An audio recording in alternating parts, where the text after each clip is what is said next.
কেনাকাটি তো হয়ে গেছে, এবার শ্রেয়ান বাবুকে কিছুতে চড়তেও হবে। এই বেলুনটি হচ্ছে তার সব থেকে পছন্দের একটি রাইডস, কিন্তু জানো তো আগে এই বেলুনটাতে চড়তেও খুব ভয় পেত।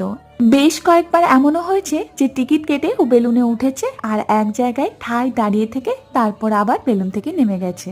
যখন আমরা ছোট ছিলাম তখন আমি আর বোনও এই বেলুনটাতে খুব চাপতাম। এই বেলুনটার ঠিক পাশেই বসেছিল এই ঝালঝাল ঘুগনিটা, যেটা দুর্গাপূজার মেলাতেও খেয়েছিলাম। দেখে আর লোভ সামলাতে পারিনি। ওখানে অবশ্য খাইনি, প্যাক করে নিয়ে বাড়িতে চলে এসেছিলাম, কিন্তু এতটা ঝাল দিয়েছিল যে এবার আমাকে মিষ্টি মুখ করতেই হবে। তাই এই যে পছন্দের মিষ্টিটা প্যাকেট থেকে টুক করে বার করে খেয়ে নিয়েছিলাম। তারপর তিনজন মিলে গিয়েছিলাম একটু ছাদে দীপাবলিতে বেঁচে যাওয়া তুবড়ি আর চরকিগুলোর সদ্গতি করতে। বেশ কয়েকটা তুবড়ি আর চরকি বেঁচে গিয়েছিল, তাই শ্রেয়ানকে বললাম ওগুলো রেখে দাও, নেক্সট ইয়ার আবার ফাটাবে। কিন্তু ওনার আর তর সইছে না, ওনাকে এই বছরই সব শেষ করতে হবে। চলো আজ তবে যাই।